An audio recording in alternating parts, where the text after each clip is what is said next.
O Fortaleza, líder, venceu o Corinthians. E o Corinthians vai entrando num buraco que eu diria, no mínimo, perigoso, Juca Kfouri. E ontem muita Então, gente falou que o Corinthians jogou bem, teve não, jogou chance, sim, podia ter Corinthians, ganho e tudo sim, mais.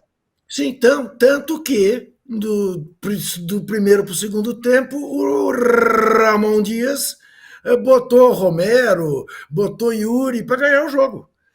O Pedro Raul não apenas é incapaz de fazer um gol, ele é melhor como zagueiro do que como centroavante. Porque ontem ele evitou que o Corinthians fizesse um gol. Ele, em vez de tocar a bola para dentro do gol, tocou por cima na pequena área. Ele fez um esforço muito maior para jogar a bola por cima do que teria de fazer para fazer o gol. Aí ele saiu, entrou o Yuri.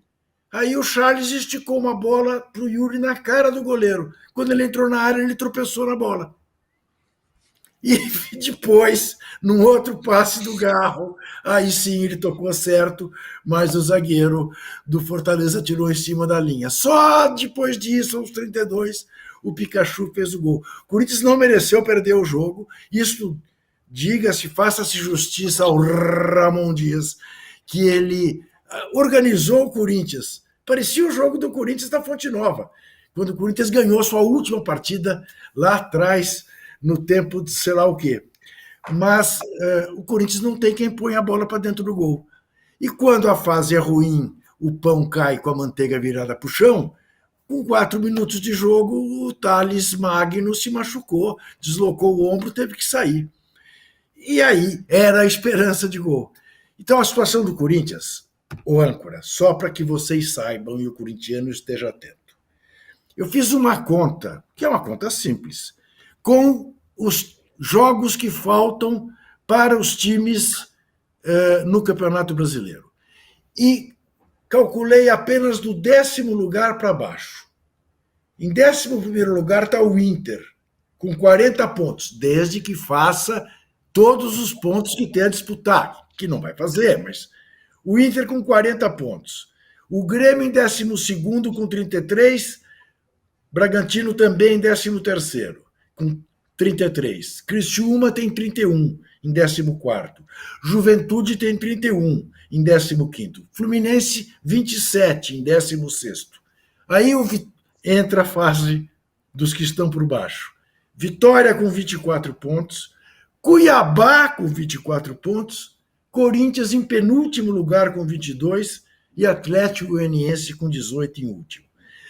Se essas contas pessimistas, porque calculando que todos que têm jogos a fazer venceriam esses jogos, e há alguns, inclusive, que jogam entre si. Mas se isto acontecer, para você ter uma ideia, o que é mais óbvio, que o Fluminense ganhe o jogo que lhe falta, 27 pontos, o Corinthians já está a 5 pontos do primeiro fora da zona do rebaixamento. E a 9 do segundo, que é o Juventude, que tem 31, que por sinal vai ser o adversário do Corinthians na Copa do Brasil. É desesperadora a situação do Corinthians. Não tem outro adjetivo.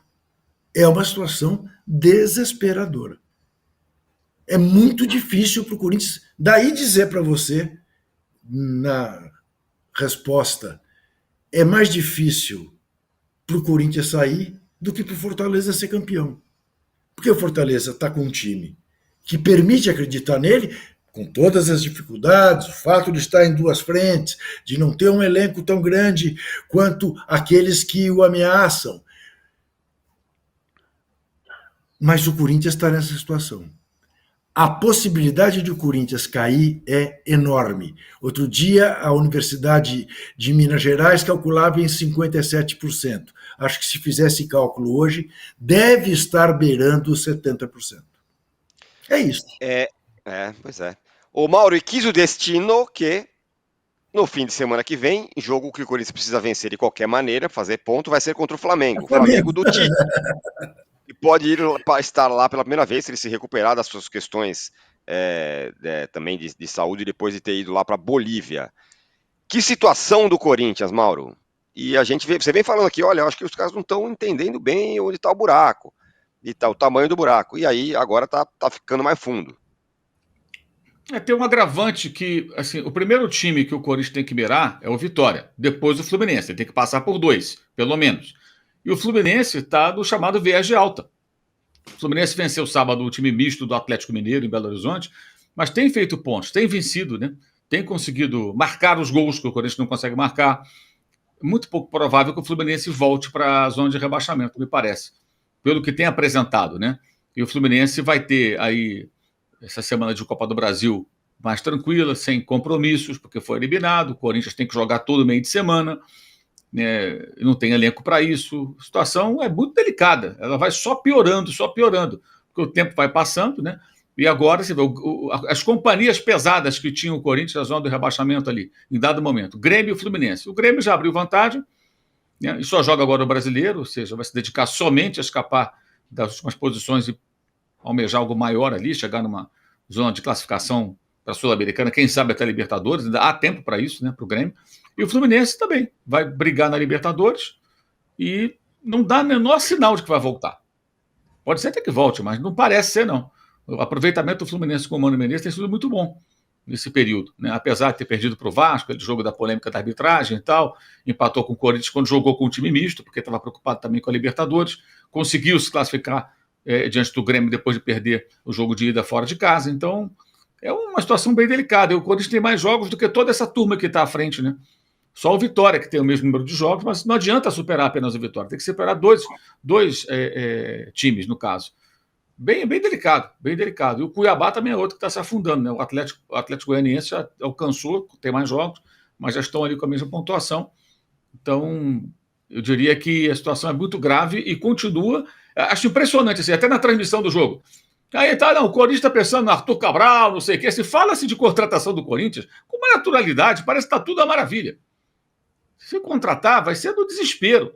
Tudo que é feito no Corinthians agora é feito no desespero. Total desespero.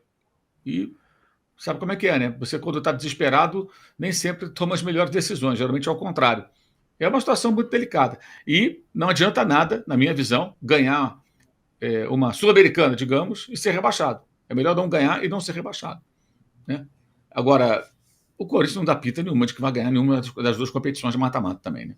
Com o futebol que joga, é incrível ter chegado até aí, mas é muito pouco provável. De novo, pode acontecer, as Copas têm esse efeito surpresa muitas vezes, mas a tendência é ser eliminado. Deveria dar toda a ênfase ao Campeonato Brasileiro e jogar nas Copas do jeito que for possível. Seria, acho que, a atitude mais responsável para o momento. Ô, Arnaldo, vocês falam que não, o brasileiro vai deixar para depois, vê depois. Não, isso é o ano passado, filho. Não vem que não tem, não coloque palavras na minha boca. Ano passado era diferente. Ano passado ele não estava nunca no Z4. E tinha um elenco, embora envelhecido, acostumado a situações como essa. Eu vi agora, recentemente, um manifesto da torcida organizada. Aliás, além de tudo, né, Juca? Aniversário do Corinthians no dia do jogo com o Flamengo. É um monte de coisa esse final de semana aí. A torcida organizada ela começa a cobrar, depois você vê no manifesto, mas cobrar quem? É todo mundo novo, né? Lá. O único que tem alguma experiência de Corinthians é o Fagner. O resto chegou tudo agora no desespero, como disse o Mauro. E também chama atenção para mais um detalhe nessa briga do Corinthians esse ano. Muitos empates, o que é um critério, né, ruim na hora de você decidir com alguém se você tem o mesmo número de pontos. São 4 vitórias só, né? Então ainda tem essa situação toda. Depois do Flamengo é o Botafogo fora na rodada seguinte. E aí vai faltar 1/3 do campeonato. Então a possibilidade real do Corinthians continuar no Z4 daqui a 2 rodadas é imensa, faltando aí 1/3 para o final do campeonato. E o Mauro falou, na prática, a comissão técnica já tem priorizado o brasileiro, descansando os principais jogadores para os jogos brasileiros, mas não tem funcionado. E a Fortaleza de Itaquera, sem nenhum trocadilho com Fortaleza, nesse ano, ela tem servido para empates apenas, e não vitórias milagrosas como era até o ano passado. O que é insuficiente. Não adianta empatar com o Flamengo em casa. Você precisa ganhar do Flamengo. E é isso. Eu acho que a projeção do Mauro é muito bem feita, do Juca também, porque você não imagina os grandões com sinais de reação, a dupla Grenal e o Fluminense, muito tempo brigando nesse lugar, não. E aí o Corinthians tem que tragar, para sair, tem que tragar 2 para a zona de rebaixamento. Vitória, o Criciúma começou a dar uma oscilada, perdeu para o Grêmio em casa. Pode ser, mas tem jogos a menos, costuma ser forte em casa.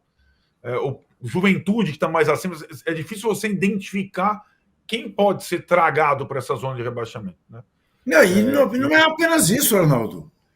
Não é apenas tragar, contar com a queda dos que estão em cima. O Corinthians tem que começar a fazer gol. E não faz. Sim. Uhum. Lembre-se disso, né? Para mim é bem clara a diferença do peso que o Corinthians sente ao jogar o Brasileirão e quando joga as Copas. Isso dá para você notar no campo como que sabe. É um bom ponto, Danilo, é verdade. É diferente, parece outro time, né? Tem um dado também interessante: o Corinthians é o time com a pior conversão grande de chances de gol no Brasileirão. É o time que mais finaliza. Gol, 8 grandes chances convertidas, 27 grandes chances desperdidas. 22,9% a conversão de grandes chances em gol. É baixíssimo isso. Tem uma jogada símbolo dessa fase corintiana da falta de gol. Aquela arrancada do Pedro Raul. Isso. E ele parar. Ele reclamar que você segurou o braço dele quando ele podia ter avançado. O Juca defende a tese que ele parou ali porque tinha medo de errar no chute e perder o gol. Então ele paralisou antes. Mas eu acho que é a jogada símbolo da falta de gols do momento que vive o Corinthians. Mas eu acho, Zé, que ontem ele se superou. Porque ontem ele... Não é que ele não fez o gol. Ele jogou de zagueiro, Zé. Ele estava debaixo do travessão e conseguiu... Mas, Juca, isso acontece com muita gente. Até grandes jogadores artilheiros perderam gols da pequena área, chutando para cima. Mas aquela jogada do Pedro Raul é rara acontecer no futebol. É uma novidade que lançada esse ano. É de certa forma, parece uma falta de apetite do gol, né? Que é o que mais louco, ele para. A bola melhor eu cair aqui, melhor eu parar aqui a perder o gol, estar em cima do goleiro. Pedir a falta. Eu queria só pedir, aproveitar para falar do Fortaleza um pouquinho, junto com o Corinthians. Qual que é a grande questão aqui, né, do Fortaleza? O Fortaleza é um clube que há pouco tempo estava na Série C, e ele se reestruturou e investiu no seu CT, investiu na estrutura física, não tem um estádio ainda, mas está investindo no seu centro de treinamento. Isso desde lá dos tempos até do Rogério Ceni. O Rogério Ceni era muito ligado a essa questão de estrutura. E é um time que ele foi se reestruturando e ele tem colhido resultados que eu acho importantes e que servem de reflexo para vários times gigantes por aí que insistem em não olhar no espelho e reconhecer a situação ruim que estão enfiados, como é o caso do próprio Corinthians. A gente vai olhar o potencial do Corinthians e o potencial do Fortaleza.